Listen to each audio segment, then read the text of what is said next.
সরস্বতী পূজার শুভেচ্ছা জানাই তোমাদের প্রত্যেককে। এবছর কাজের ফাঁকে আমার সরস্বতী পূজাটা কেমন কাটলো শেয়ার করব এই ব্লগটার মাধ্যমে। সরস্বতী পূজা যেহেতু দুদিন পরে ছিল, তাই দ্বিতীয় দিন অর্থাৎ সোমবার আমরা গিয়েছিলাম সকাল 10টা নাগাদ রাজ্যের বিভিন্ন বনেদি স্কুল কলেজগুলিতে পরিদর্শন করার জন্য।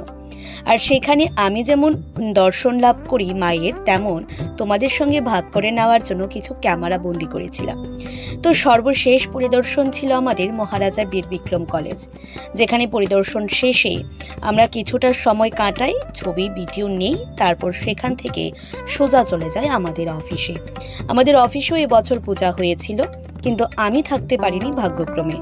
যাই হোক, অফিসের পূজা কমপ্লিটের পর আমি গিয়েছিলাম অফিস, তার জন্য মাকে দর্শন লাভ করি এবং সেখানেও কিছু ছবি ভিডিও নেওয়ার পর অফিসের কাজ কমপ্লিট করে বিকাল 4টার পর বের হই। তখন বন্ধুদের ফোন আসে যে চল কোথাও একটু ঘুরতে যাই।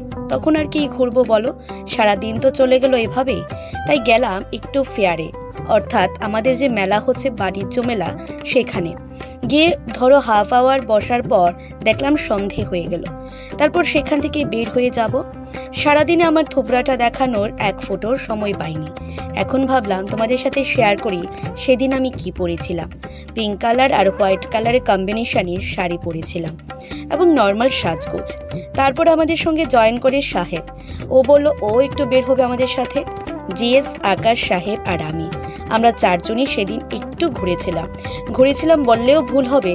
রাতের পর ওই একটু রাজবাড়ি আর একটু মেলা পরিদর্শন, সমস্তটা মিলিয়ে ধরো রাত 10টা বেজে যাওয়ার পর মনে হলো আমাদের এক কাপ চা খাওয়ার খুব দরকার।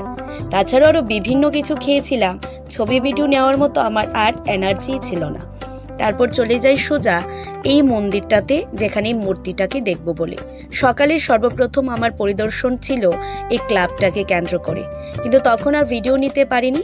রাতে গিয়ে তোমাদের সাথে শেয়ার করব বলে মায়ের সুন্দর মুখখানি তোমাদের সাথে শেয়ার করলাম। তারপর মেলা পরিদর্শন করে সোজা বাড়ি। তবে আসি প্রথম দিনে সরস্বতী পূজা কেমন কাটলো। ঘুম থেকে উঠেই ভাত টাত খেয়ে সোজা চলে যায় অফিস। সেদিন আর আমার ফিল্ডের কাজ ছিল না, তাই নর্মাল একটি শাড়ি পরে ইয়েলো আর ব্লু কালার কম্বিনেশন চলে যায় অফিসের কাজ শেষ করে আসি। তারপর যাই কাকার বাড়িতে, বাবা আর আমি।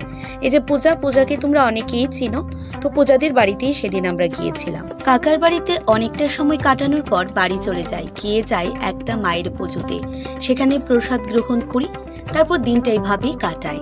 আজকের মতো ব্লগটি পর্যন্তই। তোমাদের কাছে কেমন লেগেছে জানিও, তোমাদের সরস্বতী পূজা কেমন কাটলো তাও জানিও। তাছাড়া আমার ব্লগে দেখানো স্কুল কলেজগুলোর মধ্যে তোমরা কোনটাতে পড়ো তা জানাতে কিন্তু একদমই ভুলো না। আজকের মতো এটুকুই, কেমন লাগলো জানাতে ভুলো না। টাটা।